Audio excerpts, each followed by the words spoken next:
Political vibes ప్రేక్షకులకు నమస్కారం. మిత్రులారా, తెలంగాణలో ప్రస్తుతం భారతీయ జనతా పార్టీ పరిస్థితి ఏంది? ప్రస్తుతం 8 మంది ఎమ్మెల్యేలు ఉన్న భారతీయ జనతా పార్టీ మరి ఎంతమంది ఎమ్మెల్యేలు గెలుస్తారు? ఈ 2028లో ఎంతమంది ఓడిపోతారు? 2028-29లో డీలిమిటేషన్ లేకుంటే, మహిళా రిజర్వేషన్ బిల్లు లేకుంటే, ఇదే 119 స్థానాలు గనక ఉంటే భారతీయ జనతా పార్టీ ఎన్ని స్థానాలు గెలిచే అవకాశం ఉన్నది, ఎవరెవరు గెలిచే అవకాశాలు ఉన్నాయి అనేది ఒక సంచలన సర్వే చేసినాం మనం. ఆ వివరాలు మీ ముందుకు వస్తున్నా. మరి ఆ వివరాలు చూసే ముందు ఈ యొక్క వీడియో లైక్ చేయండి, మీ యొక్క అభిప్రాయాన్ని కామెంట్ బాక్స్ లో రాయండి. సబ్స్క్రైబ్ చేయని వాళ్ళు మన ఛానల్ సబ్స్క్రైబ్ చేయండి, బెల్ బటన్ నొక్కడం మర్చిపోకండి. మిత్రులారా, మనకు 8 మంది ఎమ్మెల్యేలు ఉన్నారు. తిరుపూర్ నుంచి వెళ్ళి పాల్వాయి, ఆదిలాబాద్ నుండి పాయల్ శంకర్, నిర్మల్ నుండి ఏలటి మహేశ్వర్ రెడ్డి, ముదోల్ నుండి రామరావు పవార్, ఆర్మూర్ నుండి పైడి రాకేష్ రెడ్డి, నిజామాబాద్ అర్బన్ నుండి ధన్పాల్ సూర్యనారాయణ గుప్తా, కామారెడ్డి నుండి కాటిపల్లి వెంకటరమణారెడ్డి, గోషామహల్ నుండి రాజా సింగ్ ఉన్నారు. 8 మంది ఎమ్మెల్యేలు ఉన్నారు. ఈ 8లో 2 నుండి 3 స్థానాలు ఓడిపోయే అవకాశం ఉన్నట్లు మన సర్వేలో తెలియదు. మిత్రులారా, మీరు రాజకీయాలకు అతీతంగా ఈ సర్వే ఉంటది. మీరు తప్పనుకున్నా ఒప్పనుకున్నా, కొంతమంది అంటారు బీజేపీ నేదో డిఫేమ్, ఏం లేదు మిత్రులారా. ఇంకా 2 సంవత్సరాల టైం ఉన్నది. నిజాలు మాట్లాడుకుంటే తృప్తిగా ఉంటది. నిజాలు మాట్లాడుకుంటే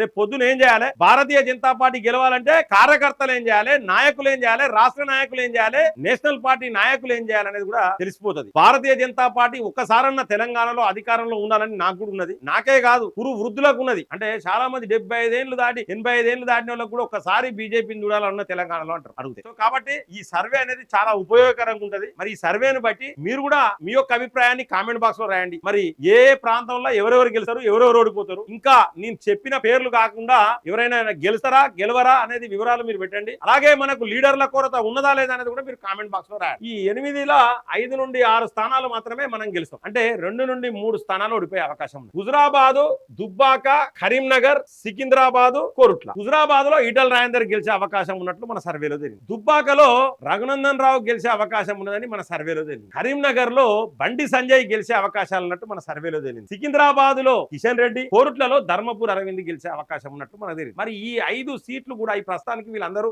ఎంపీలు, మంత్రులుగా ఉన్నారు. ఈ 5టిని లెక్క పెట్టుకోవాలన్నా లెక్క పెట్టుకోవద్దా రాష్ట్ర నాయకులకు చెప్తా ఉన్నా. మరి మీరే ఆలోచన చేసుకోండి. ఇక్కడ లీడర్ల కొరత కనబడతా ఉన్నది. వాళ్ళే ఎంపీలు, వాళ్ళే ఎమ్మెల్యేలు. ఎక్కడి నుంచి భారతీయ జనతా పార్టీ మేము తెలంగాణ అధికారంలోకి వస్తాం, మేము అధికారంలోకి వస్తాం, బీజేపీ మీద విషం జిమ్ముతాడు, అది జిమ్ముతాడు చెప్తా ఉన్నా. పరిస్థితి ఇట్లున్నది. ఏం చేద్దాం? కొత్త వాళ్ళకి అవకాశం ఇవ్వాలి, కొంతమందిని పార్టీలో చేర్చుకోవాలి, ఇవన్నీ ఉంటాయి, చాలా ఉంటుంది స్ట్రాటజీ. ఆ స్ట్రాటజీ ఫాలో కావాలి. ఈ 5 సీట్లల్లో ప్రస్తుతం ఎంపీలుగా, మంత్రులుగా ఉన్న వాళ్ళు గెలిచే అవకాశం ఉన్నది. ఇవి పక్కా పెడితే మల్కాజిగిరి కూడా మనం 100కు 100% గెలవచ్చు. మల్కాజిగిరిలో ప్రస్తుతం ఉన్న రాష్ట్ర అధ్యక్షులు రామచంద్రరావు నిలబడ్డా ఎమ్మెల్యేగా గెలిచే అవకాశం ఉన్నది. ఉప్పల్లో క్యాండిడేట్ ను మార్చితే గెలిచే అవకాశం 100కు 100% ఉన్నట్టు మన సర్వేలో తెలియదు. అలాగే కూకట్పల్లిలో ఒక కొత్త ఫేస్ ను తీసుకొచ్చి కూకట్పల్లిలో నిలబెడితే కూడా కూకట్పల్లి నుంచి కూడా భారతీయ జనతా పార్టీ గెలిచే అవకాశం ఉన్నట్లు మన సర్వేలో తెలిసింది. గతంలో కూకట్పల్లిలో జనసేన నిలబెట్టారు. అంబర్పేట కూడా 100కు 100% మంచి క్యాండిడేట్ ను నిలబెడితే 100కు 100% అంటే క్యాండిడేట్ ప్రస్తుతం ఉన్న క్యాండిడేట్ ను చేంజ్ చేసి నిలబెడితే 100కు 100% గెలిచే అవకాశం స్పష్టంగా కనబడతా ఉన్నది. వరంగల్ ఈస్ట్ నుండి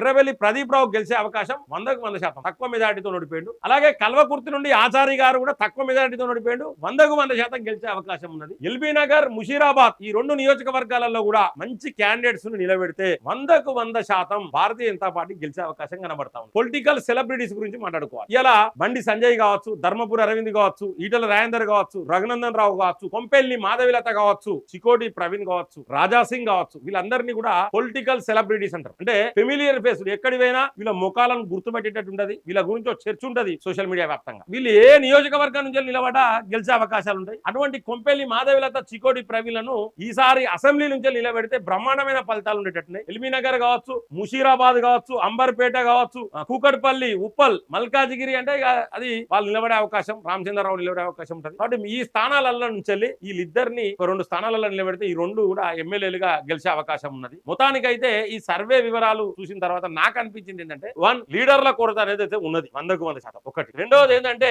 కొత్త వాళ్ళు కావాలి, పాత వాళ్ళు యాక్టివ్ కావాలి. చాలా మంది బీఆర్ఎస్ నుంచి కావచ్చు, కాంగ్రెస్ నుంచి కావచ్చు, కొంచెం ఉద్యమ ప్రసారం ఉన్న వాళ్ళను కూడా భారతీయ జనతా పార్టీ జాయిన్ చేసుకుంటే అప్పుడు Bharatiya Janata party king maker గానీ అయ్యే అవకాశం. ప్రస్తుతానికి కింగ్ మేకర్ అయ్యే అవకాశం కోసం మనం ఎదురు చూడాలి. కింగ్ మేకర్ అయ్యే అవకాశాలు వచ్చిన తర్వాత కింగ్ కావడం కోసం ప్రయత్నం చేయాలి. సో ఇటువంటి పరిస్థితి ఉన్నది. మరి తెలంగాణలో భారతీయ జనతా పార్టీకి సంబంధించి ఇంకేదైనా స్థానాలలో ఏ అభ్యర్థి అయినా గెలిచే అవకాశం ఉన్నదా కామెంట్ బాక్స్ లో రాయండి. లీడర్ల కొరత ఉన్నదా లేదా కూడా కామెంట్ బాక్స్ లో రాయండి. నేను చెప్పిన ఈ విశ్లేషణ, నేను చేసిన ఈ సర్వే సరైనది అనుకుంటే లైక్ చేయండి. మీ యొక్క అభిప్రాయాన్ని ఖచ్చితంగా కామెంట్ బాక్స్ లో రాయండి. సబ్స్క్రైబ్ చేయని వాళ్ళు మన ఛానల్ సబ్స్క్రైబ్ చేయండి, బెల్ బటన్ నొక్కడం మర్చిపోకండి మిత్రులారా. జై హింద్, జై భారత్.